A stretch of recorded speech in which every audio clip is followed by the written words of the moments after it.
ya estamos de vuelta. La actualidad de este día y de la semana nos ha dejado varios asuntos de los que tratar en los próximos minutos. Por ejemplo, la visita de la ministra de Educación, Pilar Alegría, por dos motivos. Uno, la inauguración esta tarde del 7º Congreso Estatal de Convivencia, en el que se han dado cita y que se van a dar cita entre hoy y mañana más de 500 docentes, expertos y autoridades educativas de todo el país. Otro ha sido la visita que ha hecho esta misma mañana a dos centros educativos de Arnedo. Son las imágenes que estamos viendo en estos momentos para conocer el estado de los niños ucranianos que han sido escolarizados en este municipio.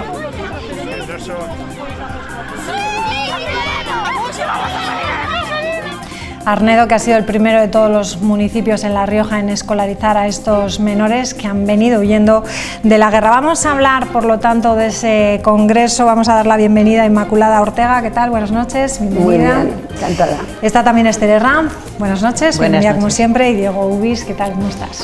Buenas noches, muy bien. Bien, bueno, hablamos de ese Congreso Estatal de Convivencia. Más de 500 personas, ¿no?, entre profesores, docentes, han participado esta misma tarde con la inauguración de la ministra.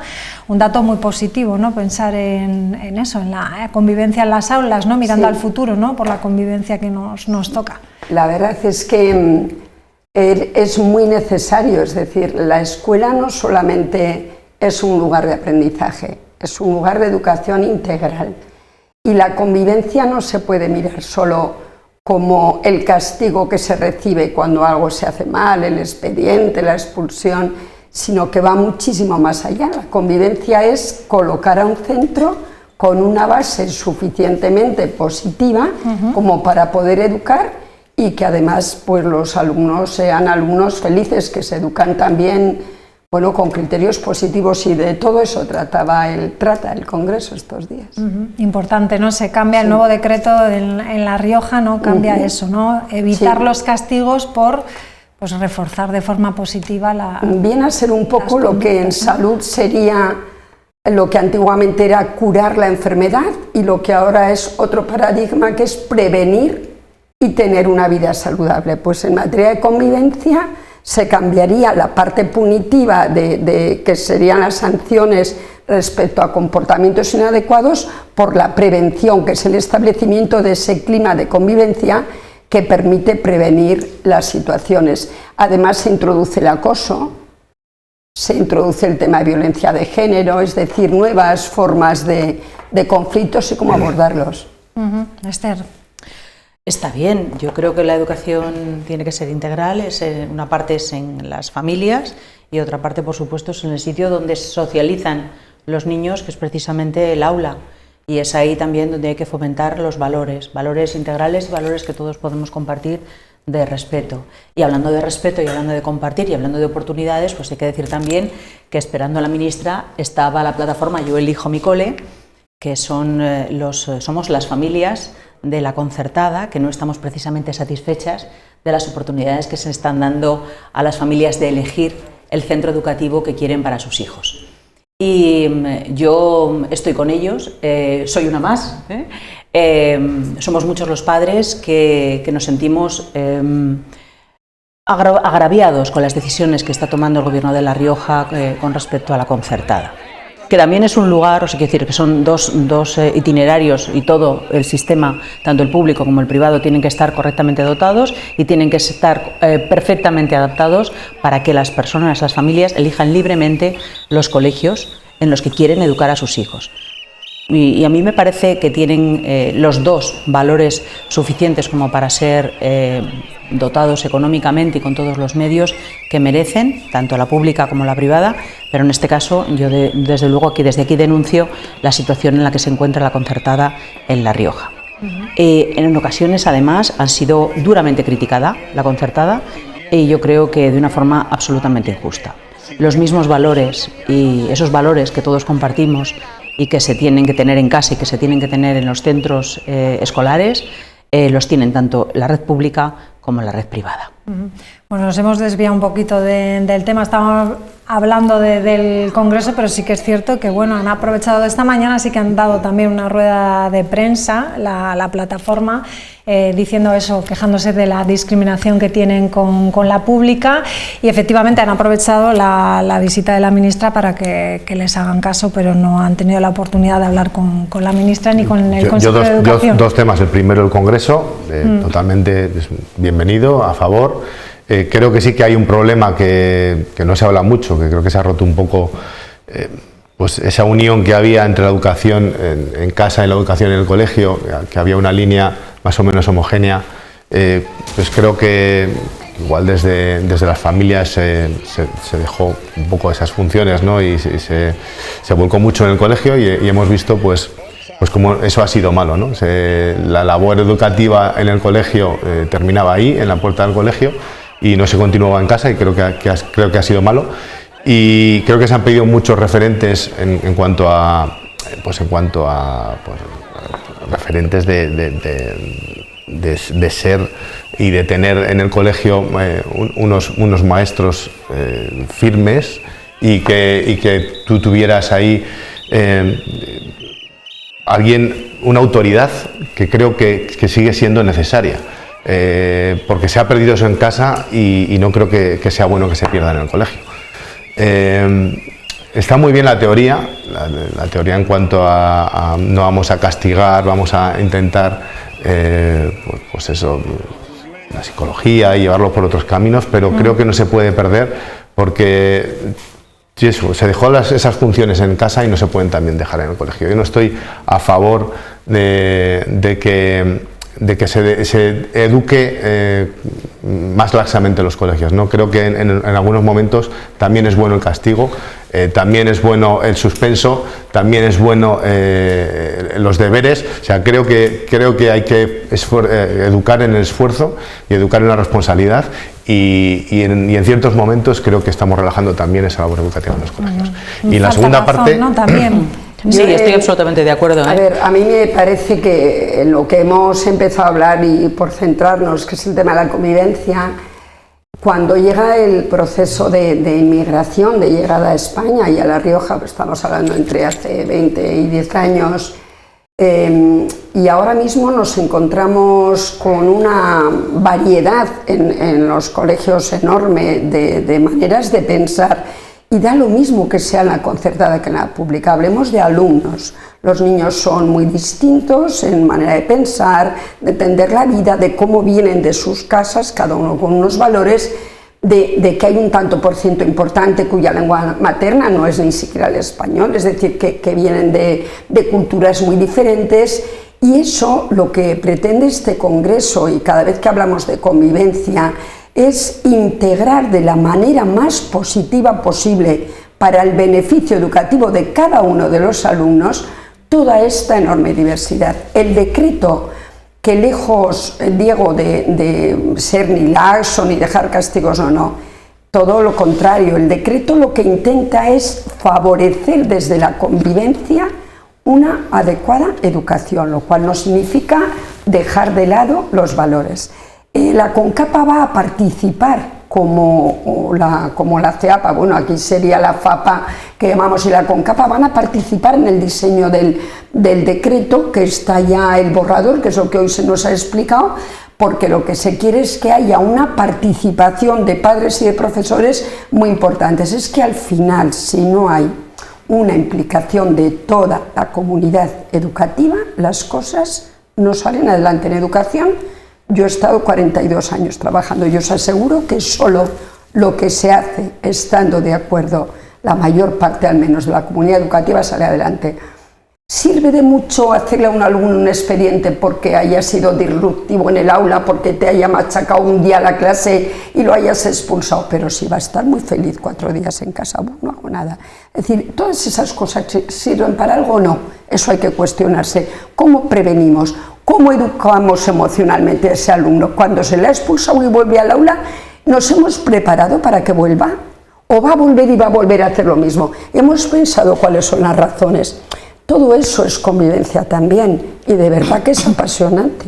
Sí, pero yo creo que también que tenía razón Diego Pero yo creo que se estaba refiriendo más a la reforma de la ley educativa. Al final, el esfuerzo... Pero en todo. O sea, el esfuerzo... Se prima el esfuerzo, se prima la excelencia. Yo creo que con la propuesta educativa nueva va a ser muy difícil. Yo, la verdad es que no pienso, o sea, quiero decir que creo que tienes razón en que hay que fomentar lo positivo, la actitud positiva, y reforzamos desde luego cuando educamos a los niños ahora la actitud positiva, pero ¿y qué pasa cuando un niño es continuamente el disruptor? ¿Qué pasa cuando los demás se sienten molestos en clase por un niño que tiene estas actitudes? Claro, ¿cómo protegemos a los demás? Eso yo creo que es una cosa muy importante, porque si una persona, un niño, una niña, tiene una conducta correcta y se está viendo agraviado por otro alumno, y si un niño está haciendo un esfuerzo muy grande, una niña está haciendo un esfuerzo muy grande por conseguir aprender porque tiene dificultad, pues hay que premiarle. Pero claro, cuando un niño continuamente está haciendo una disrupción en el aula, está haciendo un agravio hacia los demás. Y por otra parte, yo creo que hay que fomentar el esfuerzo, porque la vida no va a ser fácil, no es fácil para ninguno, tampoco lo será para ellos cuando crezcan. De hecho, muchos de ellos ya están teniendo dificultades en la vida, y si nuestros niños ucranianos son un ejemplo fantástico de esto que estoy diciendo. Entonces, ¿qué hacemos? ¿Cómo fomentamos que tengan esa resiliencia el día de mañana? ¿Cómo fomentamos que se enfrenten a las dificultades que la vida les va a marcar, si ahora lo que vamos a hacer es ponerles una autopista directamente al término de la carrera? Hombre, si les dejamos, pasar con asignaturas, si les aprobamos un bachillerato con asignaturas rebajar ese nivel de autoridad, y que es algo que decía, igual no me explico antes, si ese error ya lo cometimos en casa, nos dejamos de ser padres para ser colegas, para ser compañeros.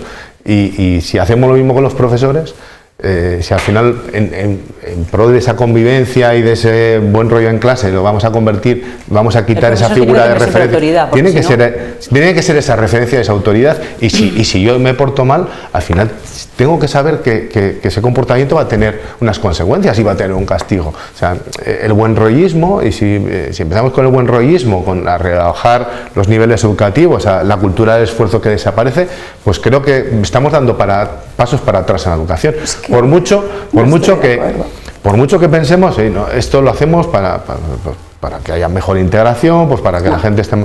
Pues no lo sé. Es que yo creo que utilizáis frases que yo llevo oyendo ya 30 o 40 años, muy manidas. El esfuerzo, evidentemente, aprender a leer y a escribir, un niño de 4 o 5 años es un esfuerzo. Le enseñamos, sí. Aprender a convivir con los demás cuando yo quiero el mismo juguete que tú y me peleo y tengo que aprender a compartir, requiere un esfuerzo. ¿Lo hacemos? Sí. Yo no estoy de acuerdo con que no haya esfuerzo, no es verdad. Y me da igual que esté el PSOE que el PP en el Gobierno de la Nación, cuando son leyes orgánicas que tienen que aprobarse en el Parlamento Nacional. Hoy nuestros alumnos tienen unas oportunidades como no han tenido nunca, y los que pueden aprovecharlas y los que se esfuerzan, y ahí también tenemos que decir que hay una atención a la diversidad que cada vez es mejor, más inclusiva y más importante, porque todo el mundo igual no llega, y ahí viene lo de por qué uno puede pasar igual si tiene un suspenso, porque se ha podido esforzar como nadie en la vida y no ha podido llegar porque su inteligencia igual no era más alta, pero el nivel de esfuerzo existe, los alumnos están muy bien preparados. Yo cuando oigo a los jóvenes hablar, a los adolescentes, de verdad que se me cae la baba de cómo están de preparados, y también es cierto que no todos lo hacen y que habrá quien no aproveche esas oportunidades del sistema educativo y no las ha aprovechado, y qué pena, porque va a ser el primero que luego cuando llegue al mundo laboral o al mundo personal se va a dar cuenta que he hecho, ¿no? Pero de verdad que no. Y en cuanto, mira, los padres tampoco estoy de acuerdo, Diego. Yo creo que hay padres, mira, la escuela es poder, la casa es poder, y la autoridad es otra cosa. La autoridad te la ganas, la autoritas la tienes cuando tus alumnos y cuando tus hijos se miran en ti como ese referente que les da lo positivo, ¿de acuerdo? Y eso existe también en las escuelas.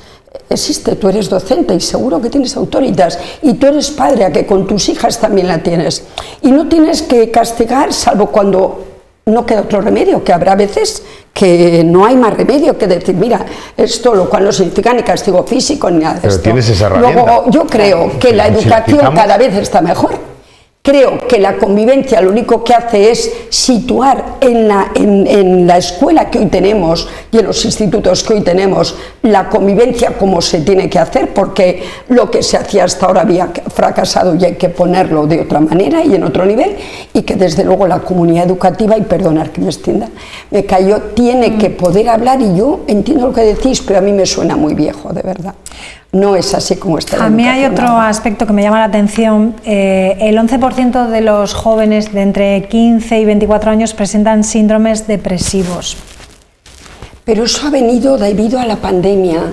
Han sido datos que se han dado hoy, efectivamente, muy interesantes, y la insatisfacción es que es muy duro para un joven que empieza a abrirse a la vida, ¿verdad? Y verse en la situación que nos hemos visto, yo lo entendía también. La adolescencia es la época en la que tienen que tener relaciones entre ellos, es justo lo que no han podido hacer, y yo creo que eso es normal. También era muy anormal estar en clase con la mascarilla. Para ellos ha sido muy difícil, no para los niños tanto, que yo creo que muchos de ellos, los más pequeños, siempre han estado con mascarilla y han empezado a normalizar tanto la mascarilla que ahora algunos no se la quieren quitar, pero los adolescentes, justo en el momento en el que más relación interpersonal tenían que tener, es cuando se han visto cortada su relación interpersonal. Han estado en casa metidos, que para todos ha sido duro, pero para un adolescente tiene que ser tremendo. A mí me ha parecido interesante hoy que le he oído a la ministra, porque ha abierto ese congreso y ha aludido a este tema y ha dicho que el ministerio, lo veremos estos días, había medios de comunicación y veremos si se hace realidad, mental, ¿no? Que están tan preocupados por este 11% de jóvenes que se encuentran en esas situaciones depresivas, de aislamiento y tal, que se va a hacer un plan de acuerdo con las comunidades autónomas para abordar este tema de salud mental. Que no se había abordado hasta ahora. Un nuevo programa de salud mental en los colegios con más de 5 millones de euros. ¿No? De hecho, tendría que haber un programa de salud mental para la población en su conjunto. Lo que es paradójico, ¿no? Cuando es uno de los grandes problemas sanitarios que tenemos que no abordamos. Es paradójico, digo, cuando estamos en la era de las nuevas tecnologías, cuando es más fácil conectar con la gente, que tengamos estos... Pero no es lo mismo conectar que la relación interpersonal. Sí, estamos de acuerdo, pero al final la soledad, es que había muchos jóvenes que por sí acababan encerrados ya antes de tener pandemia, de gente que en las nuevas tecnologías les cerraban. Y yo creo que precisamente lo que han hecho las nuevas tecnologías durante la pandemia es poder seguir con esas relaciones personales. Pero o sea, que se haya incrementado durante la pandemia es que para mí no es un dato... Sí, digo, pero la adolescencia es descubrimiento. Eso es, y tiene tengo muchas... que descubrir, tengo que tocar, tengo que oler. Y muchas etapas de aislamiento, de retraimiento, de vuelta a abrirse. Seguro que es debido a la pandemia. Es que yo eso no lo termino de ver. Cuando se han dado los datos, lo que se ha dicho es que la pandemia ha elevado el tanto por ciento, es decir, que el tanto por ciento era residual. O sea, que esto vendría de antes. Pero sí, hay siempre un factor de salud mental, y en la adolescencia es esa etapa complicada que uno sube al cielo y viaja al infierno en cuestión de segundos. Pero la pandemia precisamente lo que ha permitido es... Se ha convertido en algo que, ojo, hay que ponerle freno. Utilizar las nuevas tecnologías de otra forma que hasta ahora no se utilizaban. Yo creo que se estaban utilizando mal y la pandemia ha permitido que se empiecen a utilizar bien. Y también se siguen utilizando mal. Sí, no, bueno, se estaban utilizando mal, que no digo que no se haya dejado de utilizar mal, pero sin embargo lo que hemos aprendido es a utilizar las nuevas tecnologías mejor. Mejor de lo que las en este nuevo decreto se trata de eso también, ¿no? De reforzar las competencias digitales de los alumnos, ¿no? Sí, también. Para poder usarlas bien, ¿no? Eso es. La verdad que es muy interesante, ojalá. Porque aumenta también el riesgo de ciberacoso, ¿no? Eso también nos vendría bien a todos, también a los adultos. Sí, precisamente el ciberacoso hace que acaben teniendo estos problemas depresivos, porque si tú tienes el dispositivo las 24 horas, no te libras. El acoso puedes librarte cuando te vas del colegio o cuando dejas el parque, pero ¿y el móvil? ¿Y el ordenador? Entonces, lo que dice Esther, hay una parte de este decreto de convivencia muy importante sobre cómo abordar el ciberacoso. porque se encuentran inermes los chavales ante ello. Hemos puesto el ejemplo de Irene Vallejo, claro, todos no lo superan, como ha hecho la gran escritora, ¿no? ¿Sabéis? La premio ensayo, la aragonesa, la del infinito en un junco, que se ha declarado que fue acosada y se refugió en la lectura, pero muchos no se refugian ahí. Cuando alguien se suicida, pierde la vida, ojo. De su refugio salió un libro maravilloso, El infinito pues en un junco. A ver si trabajamos ese aspecto en casa también. Yo creo que sí, el ciberacoso se ataja mucho en casa, o se debería atajar mucho en casa, porque les digo, hemos pasado esa dejación de funciones que hemos hecho muchas veces, significa que las nuevas tecnologías también tienen que estar vigiladas por los padres. Totalmente, sí. Pero si los padres sois el fundamento de la educación, si es en la casa donde está todo y hay que pasar tiempo, ¿verdad?, con los hijos y no perder tiempo, que dicen los padres, ganar tiempo si se pasa pipa con los hijos, es lo mejor que hay. Pues bueno, vamos a otro tema, vamos a la ley para la recuperación de la memoria democrática que se aprobaba pues esta semana en el Parlamento con los votos del PSOE y también del Grupo Mixto. Pues bueno, yo puedo hacer referencia a cómo se trabajó en el Consejo de Memoria Histórica, entonces a la democrática. Creo que fue un muy buen trabajo en la pasada legislatura, creo que se avanzó mucho.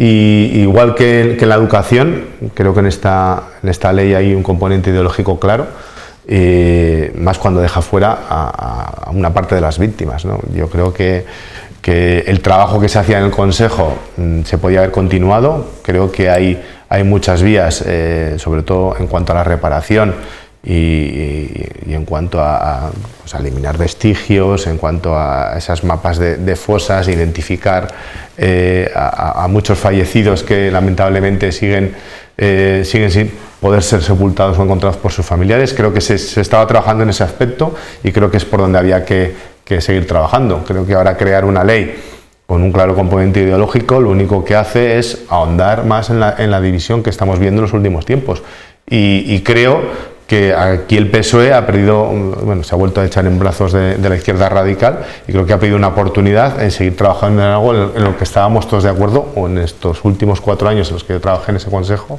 puedo decir que estábamos muy de acuerdo en cómo avanzar y en cómo cerrar un capítulo que parecía que estábamos logrando cerrar, pero que últimamente parece que está más abierto que nunca, ¿no? Que es la guerra civil, que lamentablemente cada día sigue más presente entre nosotros, pese a que han pasado 80 años del final de esa guerra civil.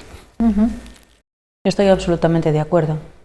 Yo lo que lamento es que a todas las víctimas no se las trate como eso, como lo que son, como víctimas. Y creo siempre que hay que tener pues, cintura, tanto política como personal, para entender que el que no piensa como tú es tan víctima como el que pensaba como tú. Y esto yo pues lo lamento muchísimo. Y también yo tengo una crítica. Me parece que hay mucha desmemoria y hay mucho ignorante tomando decisiones. Ha habido veces que se ha tachado de franquistas a personas que murieron antes de que el dictador comenzara la guerra civil o hiciera el golpe de Estado, antes del levantamiento, ¿no?, del general Franco, ¿no?, del dictador Franco.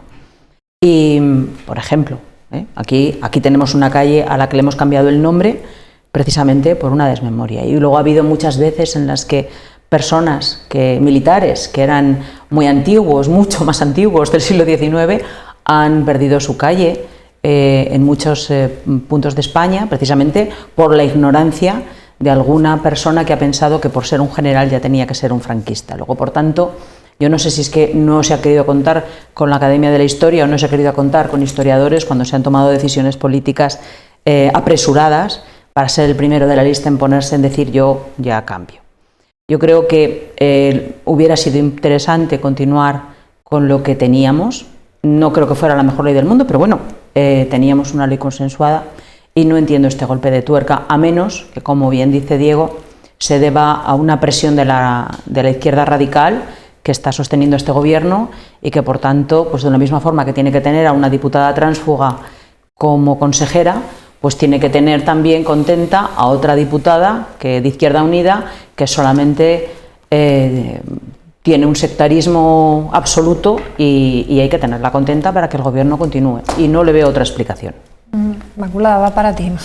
Sí, Yo no voy a responderles en lo que dicen porque es su criterio y lo respeto, pero estoy muy de acuerdo con que se haya aprobado una ley de memoria democrática.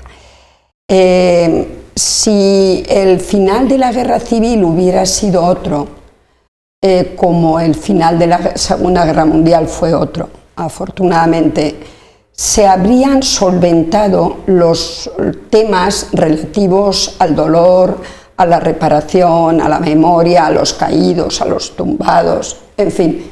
Pero España tuvo 40 años de dictadura y los que consideraron los vencidos después de esos 40 años de dictadura pensaron, al menos sus familiares, que en la democracia podrían, como ha dicho Diego, buscarlos, enterrarlos, tener esa reparación. No se han pedido grandes cosas como la devolución de los patrimonios que habían sido incautados, robados, etcétera, no, porque las familias, y me consta, y por lo que yo sé desde luego, no hay ni venganza ni rencor. Lo que no se quiere es el olvido sin haber hecho que aquella parte que fue vencida pueda al menos restituirse su memoria para poder estar en paz. Y lo hizo Francia, y lo hizo Alemania con un resultado de guerra diferente, y aquí no se hizo. Y había una transición difícil, y no la voy a criticar porque se hizo lo que mejor se pudo. Tenemos una democracia consolidada, alegrémonos de ello. Pero esta página, de verdad, no se había cerrado bien. Cuando yo estudiaba nos quedábamos en Goya y en Isabel II. Yo no sabía que en España, hasta que fui muy mayor, había habido una primera república, una segunda, la revolución del 17 y una guerra civil. Que los alumnos estudien toda la época contemporánea no hace más que bien, no puede hacer mal. Ya nos encargaremos, si alguien no hace bien las cosas, de decirlo. Los profesores van a enseñar lo que la historia ha sido. Y las familias que tengan la posibilidad de recuperar en la medida de lo posible a sus familiares. Las víctimas, Esther, son todas víctimas y ojalá nunca jamás se vuelva a repetir, por supuesto, pero mientras unos, y te aseguro que en mi familia tenemos de las dos víctimas, como todas, tenemos como en muchas, mientras unos pudieron ir con la cabeza bien alta, otros se tuvieron que agachar. Y creo que como ciudadanos lo tenemos que reconocer.